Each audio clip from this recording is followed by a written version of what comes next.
questions? Coach, when you look at, I'm sorry, you held tonight. Your defense held them under 38% shooting, under 17% from three. Can you talk about how the defense set the tone? Yeah, I think it's important. We know how explosive they can be.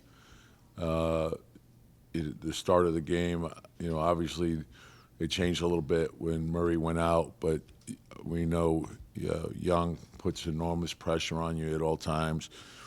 In Bogdanovich, you're concerned about him. Griffin, Capella going to the rim. So this team, they're very, they put a lot of points up, and they're going to test you when the ball's up on the board.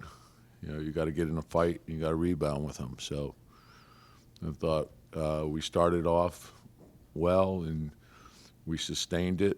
We withstood a run they made, but we closed it out well. Coach, this back-to-back games, you held teams under 90 points. What are you seeing that the team is executing more consistently defensively? I mentioned this earlier. Like the big metric for me defensively is defensive field goal percentage, because that you're measuring what you're doing on every shot. Same thing with the three-point field goal percentage. So are we challenging shots correctly, and then are we keeping the ball out of the paint? That's a reflection to me of your shell, and those are things we've been strong in all year. I think we've gotten in trouble some with, when we've turned the ball over. We've been low turnover, but the two previous games we had high turnovers. You put teams in the open floor, they're going to make you pay for that. But I think the thing we want to count on is our defense and our rebounding and low turnovers every night. I think if we do those three things, that puts you in position to win, regardless of how you shoot the ball. Some nights you're going to shoot it better than others. We made 17 threes tonight, so that's a big plus. And I thought a lot of those came off of guys helping to create rhythm for each other. So doing something for someone else, now it's a different shot. So when we play like that, it's going to be good.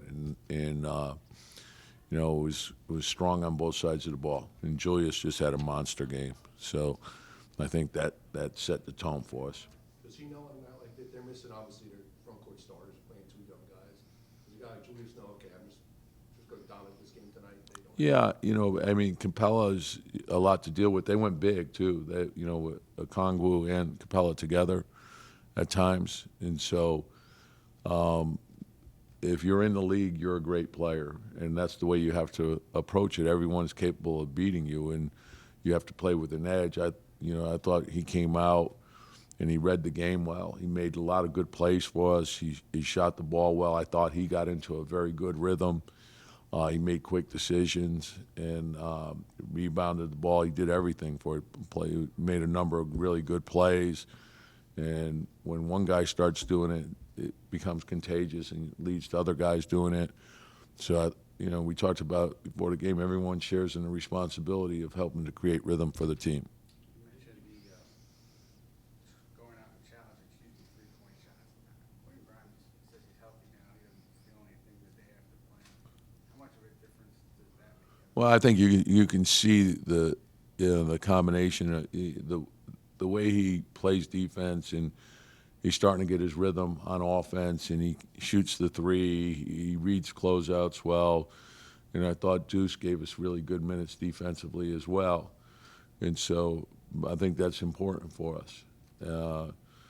And every night there's going to be guys on the perimeter that are very difficult to guard. So the better we can guard the ball, the better that makes us. For a guy like Grimes, who doesn't have a ton of experience in the league, every night you're giving him the toughest assignment. Just kind of how have you seen him handle that? Yeah, no, he's been great. I think you guys, if you can recall from last year, he showed us in his matchups last year how good he was defensively.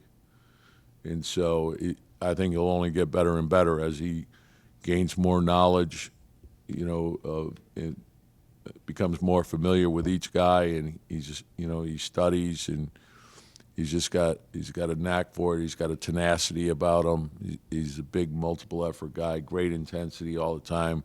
The way he plays is the way he practices, so there's no adjustment for him. Some guys practice half speed, and then it's a tough adjustment. He doesn't. practice full speed. He's all out all the time. Is some of that, I mean, is he doing a lot of film work to know these guys when he has? No, a combination. I mean, he lives in the gym. He's the ultimate gym rat. He's there early, comes late, studies, fierce competitor, and the same could be said for Deuce. And I think those guys give your team a lot of energy and toughness. ESPN had a stat tonight about Deuce. Just get your thoughts on it. He's the first player in Knicks history with at least 30 points, 15 rebounds, 5 assists, 5 3-pointers, 0 turnovers in Knicks history in one game. Thoughts on that round? It's a monster game. I love the way he played. He played with a great spirit, great intensity. He was strong, offensively in all ways. So it wasn't just the shooting; it was running the floor. It was playmaking. It was, the rebounding was special. And when he plays like that, it's, we're going to be tough to beat. The bigger staff after the last game was saying that, felt that they just missed some open threes. Tonight, did you see? Yeah, no, I mean, and that's partly true in every game. Like there's some shots you challenge really well, and you make them miss. And there's other shots you challenge well, and they can make a shot. And then there's other shots that aren't challenged well that they do miss. And I think that same could be said for us. And was it good defense or do we miss it? And for us and for all teams, I think is it the right shot? Is it a rhythm? Is it a drive, pass, rhythm shot? And did you shoot it well? If you shoot it great, you're missing half of them. You've tinkered with the rotation a couple times this season. These last two games, do you feel like you found something here, or is it? We'll see. Like I don't think you ever have it all figured out. Like I think each day is different. So hopefully we're building the right habits and we can build and keep getting better. That's the whole goal. Is to improve every day. And so we're getting more information of what, who works well together, how the team functions. And the most important thing is how the team functions. So that has to be first and foremost for everyone. If Obi's knee keeps him out a few games, what's any early thoughts about your rotation? We'll figure it out. There's, I like the idea of RJ being there some. I think he showed us last year how effective he could be at the 4. So that could be a possibility. Tom, you mentioned stuff about Quentin's physicality as a defender. A lot of young guys are physical when they come into the league, and that it's like over-fouling or maybe overzealousness in some kind of way. What is it that you try to impart on young guys who are physical so that they Well, I think technique, like fundamentals, I think fundamentals are huge on offense and defense. And I think how hard you play, like you have to earn the respect of your teammates, your peers that you're competing against, and also probably more importantly in terms of how you're being officiated, the referees. I think the referees, once they know you're a hard-playing guy like that, you're going to get the benefit of the doubt. And he doesn't foul. He's very aggressive. He has great body position, has great discipline, knows how to challenge shots, and like he flies around the whole time. Like he's everywhere. do you see it affecting? Quentin has been really aggressive attacking closeouts too, not just shooting. Do you see that affecting the way that defenses have to guard him? Yeah, I think the thing, like he shot 38 as a rookie, so we already know where that's going. We watch him shoot every day, and I think he knows like when teams are flying at him, he's gotten real comfortable attacking the rim. I think that people don't realize how good of a playmaker he is. And he played point guard in high school, so he's comfortable with the ball. We just have, he didn't get a lot of those opportunities last year, but he'll get more as we go forward.